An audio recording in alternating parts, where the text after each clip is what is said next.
박지원 대표입니다. 연일 기사가 우울한 기사들만 쏟아져 나오는 것 같아요. 부동산 미분양 그 충격 통계라고 그러죠. 충격 통계가 술렁인다라고 얘기하는데 11년 만에 이런 악성 미분양이라고 표현합니다. 악성 미분양을 표현하는데 이 준공 후 미분양 이게 문제입니다. 사실 여러분들 기억하실지 모르겠지만 23년도인가요? 둔촌주공 24년인가요? 23년 둔촌주공 분양할 때 그게 미분양이 났었어요.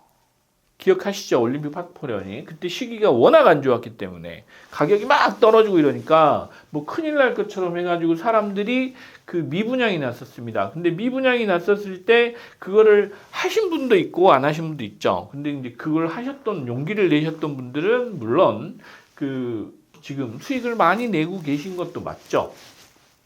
그런데 준공 분양을 시작해서 미분양이 나는 건 그나마 준공 전에만 어떻게 분양이 끝나면 되기 때문에 괜찮은데 이렇게 이제 준공이 끝났는데도 미분양이 난다. 그러면 왜 문제가 커지느냐?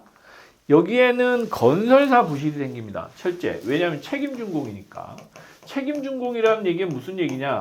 준공할 때까지 이게 준공을 해놔야 되는데 공사비를 못 받습니다. 공사비를 수금을 못 한다는 얘기예요. 내가 일을 했는데 수금을 못 하니까 일단 문제가 생기는 거고요. 둘째, 시행사나 금융사, 신탁사도 포함될 겁니다.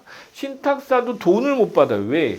미분양으로 부실한 공사비나 이런 비용들이 발생을 했는데 돈 수익이 안 들어오다 보니까 계속 이자는 나갈 거 아니에요.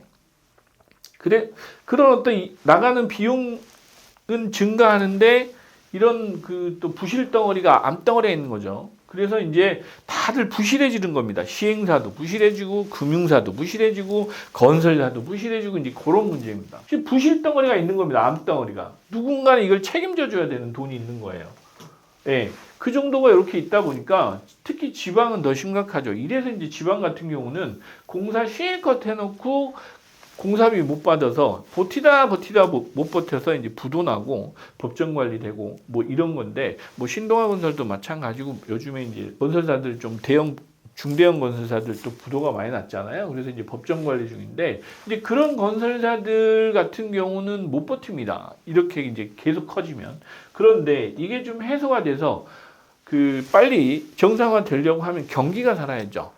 실제로 경기가 좋아져야 되는데 지금 상황으로 보면 상반기 내에 경기가 좋아질 그런 기미는 안 보인다라고 저는 생각하고 있어요. 왜?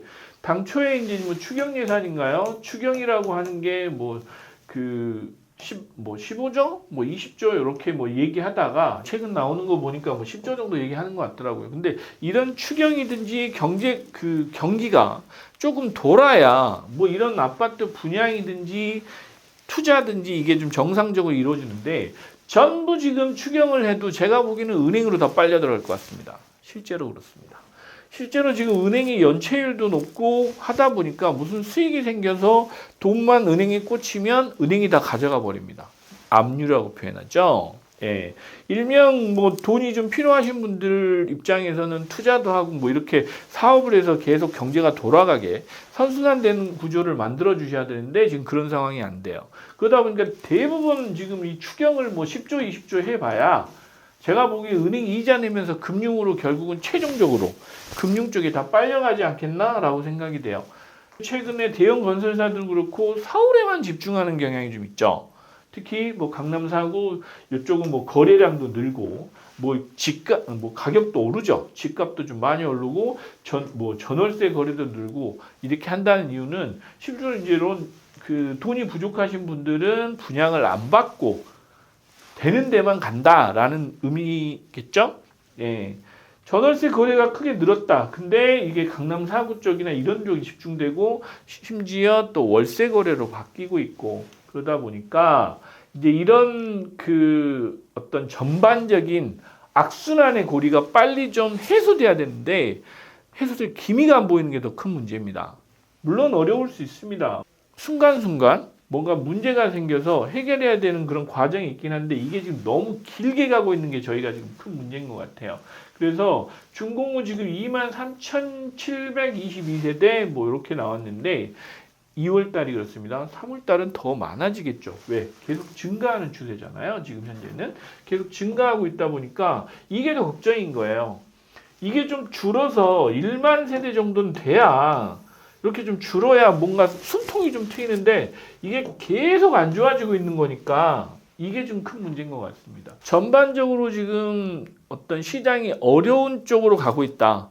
또 예를 들면 이런 미분양이 조금 줄어들고 한 2, 3개월 정도 해서 1만 세대 이하로 이렇게 내려가는 추세가 보이시면 경기가 호전될 수 있겠구나라고 하는 지표로도 활용해 보실 수 있어요. 실제로. 아, 이게 경기가 호전돼서 뭔가 좋아지는 이 분위기로 가고 있구나. 그럼 나도 투자에 대해서 조금 더 이제부터는 움직임을 시작해야 되겠구나. 이렇게 이제 생각하시는 것도 좋고, 또 투자를 준비하시는 분 입장에서는 아, 이게 어느 정도의 정점에 왔다고 생각되는 시점에 딜을 하면 또 유리한 조건으로 투자에 들어가실 수 있는 시점도 잡으실 수 있을 것 같아요. 그게 이제 저는 상반기라고 보고 있습니다. 이런 정점이. 그래서 단기간에 이게 해소가 될 거냐? 그 쉽지 않을 거다. 하지만 또 끝은 있을 거다라는 생각도 하고 또 기대도 해봅니다. 올 하반기에는 좋은 소식으로 여러분들한테 아, 빨리 투자하십시오. 이런 말씀을 좀 드리고 싶어요. 예.